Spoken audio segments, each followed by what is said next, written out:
ரூமுக்குள் சென்று டீசர்ட்டும் லுங்கியும் அணிந்து கொண்டு வெளியே வந்தேன். ஒவ்வொருவரும் அவர் வேலைகளில் பிஸியாக இருந்தார்கள். சில பெண்கள் பேசிக்கொண்டு இருந்தனர். சிலர் தூங்குவதற்கு தயாராகிக் கொண்டு இருந்தனர்.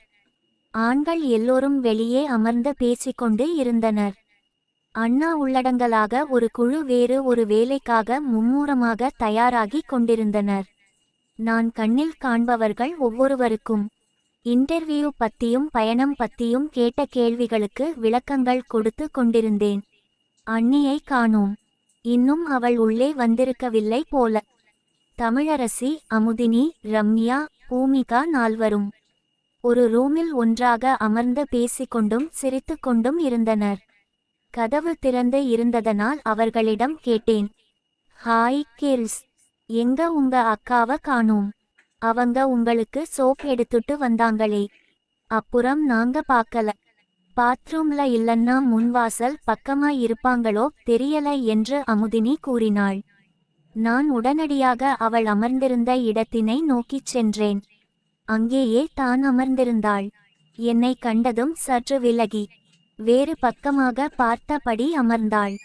இந்த இருட்டுல இங்க என்ன பண்றீங்க? பாம்பு பல்லி வந்தா கூட தெரியாது. அவள் என்னை பார்த்து திரும்பிவிட்டாள். எனக்கு பசிக்குது, குளிச்சிட்டு வா, சாப்பாடு வச்சு தாரேன்னு சொன்னீங்களே. மீண்டும் என்னை முறைத்து பார்த்தாள். ஆனி, உங்ககிட்ட தான் பேசிட்டு இருக்கேன். அவள் ஒன்றுமே பேசாமல் கோபமாக இருந்தாள். பசிக்குது அண்ணி, உங்க அம்மா கிட்ட போய் கேளு. ஓகே, நீங்க இங்க இருந்து என்ன பண்ண போறீங்க? நான் என்ன பண்ணா உனக்கென்ன? இப்ப எதுக்கு இவ்ளோ கோவம்? நீ பண்ண வேலைக்கு கோவப்படாம கொஞ்சவா சொல்ற? நான் என்ன பண்ணேன் உனக்கு தெரியாதா? உங்க கைய பிடிச்சேன், அது தப்பா? வேற எதுவுமே பண்ணலையா நீ? இல்லையே. இங்க பாரு, அண்ணி கைய பிடிச்சாலும் அது தப்புத்தான் என்று தழுதழுத்த குரலில் கூறி முடித்தாள். ரொம்பவே கோபமாக இருந்தாள். ஆனாலும் யாருக்கும் கேட்டுவிட முடியாதபடி மெல்லிய குரலில் என் மேல் அவளது மொத்த கோபத்தினையும் இறக்கினாள். என் முகத்தினை அவள் பார்க்கவே இல்லை. கீழே பார்த்த படியே பேசி முடித்தாள். நேத்தெல்லாம் மெசேஜ்ல ஓவரா பேசுனீங்கல்ல, என்ன கெட்டவன் கெட்டவன்னு சொல்லிட்டே இருந்தீங்க. இப்ப வேற என்ன குச்சியால அடிச்சு ரொம்பவே கடுப்பேத்துனீங்க. அதனால தான் ஜஸ்ட் உங்கள பயம் காட்டுறதுக்காக அப்படி பண்ணேன் அண்ணி. இதையெல்லாம் சீரியஸா எடுத்துக்காதீங்க ப்ளீஸ். அதுக்காக இப்படித்தான் முரட்டு தனமா நடந்துப்பியா? இங்க பாரு, என் கையெல்லாம் வலிக்குது, கன்னம் கூட வலிக்குது. நீ எல்லாம் ஒரு மனுஷனா? உன்னையெல்லாம் உங்க அண்ணன் கிட்ட இன்னும் சொல்லாம பாவம் பார்த்து விட்டு வச்சிருக்கேன் பாரு. என்ன சொல்லணும்? இங்க பாருங்க அண்ணி, நான் சாஃப்டா தான் பிடிச்சேன். நீங்க என் கூட மல்லுக்கட்டுனதனால தான் கொஞ்சம் அழுத்தி பிடிக்க வேண்டியதா போயிட்டு. I'm extremely sorry. உன் சோரி பூரி எல்லாம் எடுத்து குப்பையில போடு. என்கிட்ட இனிமே ஜென்மத்துக்கும் பேசாத. இப்ப உங்களுக்கு என் மேல எதுக்கு இவ்வளவு கோபம்? நான் உங்களை எதுவுமே பண்ணலையே. நான் பண்ணதுக்கு எல்லாம் இப்ப உங்க கால்ல வேணா விழுந்து மன்னிப்பு கேக்குறேன். ப்ளீஸ் என் மேல கோவமா மட்டும் இருக்காதீங்க ப்ளீஸ். சரி, கால்ல விழு. அப்பயாச்சும் நீ மனுஷனா மாறுறியான்னு பாப்பம். அவள் சொன்னது தான் தாமதம். பட்டென அவள் கால்களில் குப்புற விழுந்தேன். அவள் அதனை எதிர்பார்க்கவே இல்லை. சட்டென எழுந்தாள். என் தோள்களை பிடித்து இழுத்தாள். நான் மெல்ல எழுந்து கவலையுடன் நிற்பது போல நின்றேன். ஒரு பேச்சுக்கு சொன்னா இப்படியா பண்ணுவ? எல்லாத்துக்கும் கோவப்பட்டு பேசாம இருந்தா எப்படி? என்னால முடியல. எனக்கு தெரியல உங்க கோபத்தை எப்படி கட்டுப்படுத்துறதுன்னு. அதனால தான் என்ன மன்னிச்சிருங்க அண்ணி. ஆனா நீ பண்ணது மன்னிக்கவே முடியாத ஒரு வேலை. இங்க பாருங்க அண்ணி, என்னோட இன்டென்ஷன் தப்பா இருந்திருந்தா நீங்க சொல்றது சரி. பட் நான் அப்படி பண்ணல. நீங்க சொன்னதுக்காக தான், ஜஸ்ட் உங்கள பயம் காட்டுறதுக்காக தான் அப்படி வந்தேன்.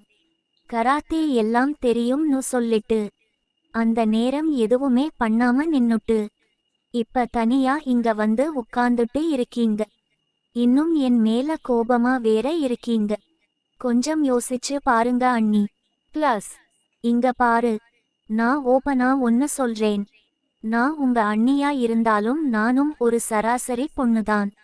எனக்கும் உணர்ச்சிகள், ஆசைகள் எல்லாமே இருக்கும். உன்கிட்ட இருந்து நான் அதை எதிர்பார்க்கல. உன்னை எனக்கு ரொம்ப பிடிக்கும் என்கிறதனால என்னால உன் மேல கோபப்படவும் முடியல. உன்னை தடுக்கவும் முடியல. எனக்கு என்ன செய்யறதுன்னு புரியவும் இல்ல. ஏதாச்சும் தப்பா நடந்துட்டா நாம 2 பேரும் சேர்ந்து உங்க அண்ணனுக்கும் உங்க அப்பா அம்மாக்கும் துரோகம் செஞ்ச மாதிரி ஆயிடும். ஒரு காலத்துல இதையெல்லாம் யோசிச்சு ரொம்ப கில்ட்டியா ஃபீல் பண்ண வேண்டிய சிடுவேஷனும் வரலாம். சோ இத மாதிரி இனிமே நடக்காம பாத்துக்கோ. ப்ளீஸ் உன்னை நீ கண்ட்ரோல் பண்ணிக்கோ. நாம நல்ல பிரண்ட்ஸா எப்பவும் போலவே இருந்துக்கலாம்.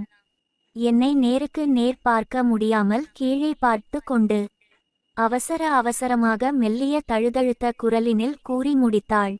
இங்க பாருங்க அண்ணி, ரொம்ப ஓவரா கற்பனை பண்ணாதீங்க. நீங்க நினைக்கிற மாதிரி நான் உங்களை எதுவுமே பண்ணி இருக்கவும் மாட்டேன். நான் எதுக்கு உங்கள மாதிரி ஒரு மொக்க பிகர பார்க்க போறேன். எனக்கு அழகழகான 4 அத்தை மாமா பொண்ணுங்க இருக்காங்க. வேணும்னு நினைச்சா அவங்க கிட்ட அதெல்லாம் பண்ணிக்குவேன். அவளை சிரிக்க வைப்பதற்காக கலாய்ப்பது போல கூறினேன். அழுத மாதிரி பேசியவள் இப்போது மெல்ல சிரித்தாள். ஆனாலும் மீண்டும் கோபமாக, போடா குரங்கு, உன்னை உங்க அப்பா அம்மா கிட்ட சொன்னா தான் நீ சரியா வருவ. சரி ஓகே, வீட்டுக்கு போனதும் எல்லாமே சொல்லிடுங்க அவங்க கிட்ட. இப்ப வாங்க உள்ள போலாம். நக்கல் பேச்சுக்கு மட்டும் குறைச்சல் இல்ல உனக்கு என்றபடி எனது வயிற்றில் ஓங்கி ஒரு குத்து விட்டாள். நல்லா வலிக்கணும்டா உனக்கு என்றபடி சிரித்தாள். அப்பாடா, கோவம் லாம் போயிடுச்சா? உங்கிட்ட எப்பயாச்சும் ஒரு 5 நிமிஷம் கோவமா இருக்க விட்டுருக்கியா நீயே? ஏதாச்சும் பேசி என் மனச மாத்திருவ குரங்கு. ஹாஹா, தேங்கிய சரி வாங்க உள்ள போலாம். நேத்து செத்துப்போன தாத்தா இங்கதான் சுத்திட்டு இருப்பாரு. சொன்னதும் பயத்தில் இன்னும் வந்தாள். அவள் பயத்தில் கைகளால் துடைத்து கொண்டே வா போலாம் என்றாள். அண்ணி, நீங்க அழுதீங்களா? இல்லை, இதெல்லாம் ஆனந்த கண்ணீர். சாரி அண்ணி. சரி, மன்னிச்சிட்டேன், போலாம். அண்ணி, என்ன உங்கள நான் ரொம்ப கஷ்டப்படுத்திட்டேனா? இல்ல, வா போலாம். என்னால நீங்க அழுதிருக்கீங்க. அது நீ அழ வைக்க முதல்ல யோசிச்சிருக்கணும். கராத்தே தெரிஞ்ச பொண்ணுங்க இப்படி சின்ன விஷயத்துக்கெல்லாம் அழுவாங்களா? பொண்ணுங்கன்னா அப்படித்தான். பொண்ணுங்கள சின்ன ஒரு விஷயமும் ரொம்ப ஹர்ட் பண்ணும். ஹர்ட் ஆனா இப்படித்தான் கண்ணீர் தான் வரும். அதெல்லாம் நேச்சுரல். அடம் பிடிக்காதடா, இதெல்லாம் தப்பு. இவ்ளோ நேரம் இது பத்தி தான் வாய் வலிக்க உனக்கு கிளாஸ் எடுத்தேன். அதுக்குள்ள மறுபடியும் ஆரம்பிக்குற இடியட். கண்ண தானே நு சொல்றேன். அதுக்காக கண்ண தனியா கழட்டியா தர முடியும்? அது என் முகத்துல தானே இருக்கு. அடி வாங்காம ஒழுங்கா வா போலாம். நீங்க போங்க, நான் வரலன்னா இங்கேயே இருந்துக்கோ. என்னால நிறைய நேரம்லாம் இங்க நின்னு உண்ட கெஞ்சிட்டு இருக்க முடியாது. உங்க அம்மா தேடி வந்துருவாங்க, நான் போறேன் என்றவாறு கிணற்றடி வரை சென்றவள் அவளது சோப்பினை எடுத்துக்கொண்டு மீண்டும் என்னை திரும்பி பார்த்தாள். நான் அவள் உட்கார்ந்திருந்த மரக்குற்றியில் அமர்ந்தேன். நான் அமர்ந்ததை பார்த்ததும் அவள் எதுவும் சொல்லாமல் அங்கிருந்து புறப்பட்டாள். சிறிது நேரத்தில் வாட்ஸ்ஆப் மெசேஜில் சாப்பாடு ரெடி கம் சூன் என்று அனுப்பியிருந்தாள். நீங்க சாப்பிட்டு நல்லா தூங்குங்க, குட் நைட். அதன் பிறகு அவள் நிறைய மெசேஜ்கள் அனுப்பியும் நான் பதில் அனுப்பவில்லை. கிட்டத்தட்ட அரை மணித்தியாலங்கள் நான் அங்கேயே இருந்தேன். அவசரப்பட்டு விட்டோமோ என்று எனது மனம் யோசிக்க துவங்கியது. சற்று நேரத்தில் பின் வாசல் கதவு திறந்தது. அவள் தான் வேகமாக எனதருகில் வந்தாள். இப்ப நீ வர போறியா இல்லையா?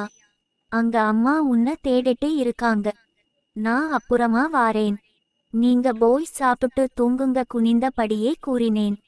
நாங்க எல்லாருமே சாப்பிட்டாச்சு.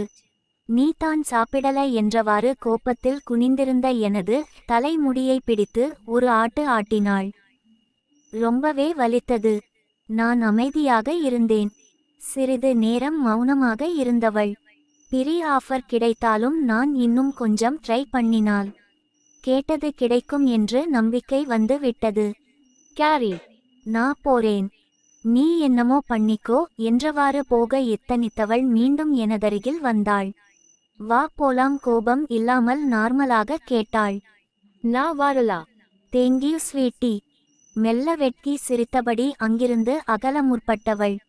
நான் பர்ஸ்ட் உள்ள போறேன், நீ ஒரு 5 மினிட்ஸ் கழிச்சு உள்ளவா. Okay sweetie. எனது நெஞ்சினில் மெதுவாக ஒரு அடி அடித்துவிட்டு, ஸ்வீட்டிலாம் வேணாம், ஒழுங்கா அண்ணின்னு சொல்லு என்றவாறு அவள் கிளம்பினாள். அவள் செல்லும் வழியினை பார்த்து கொண்டு நான் உயிரற்ற ஜடம் போல மரக்குற்றியில் விழுந்து அமர்ந்தேன்.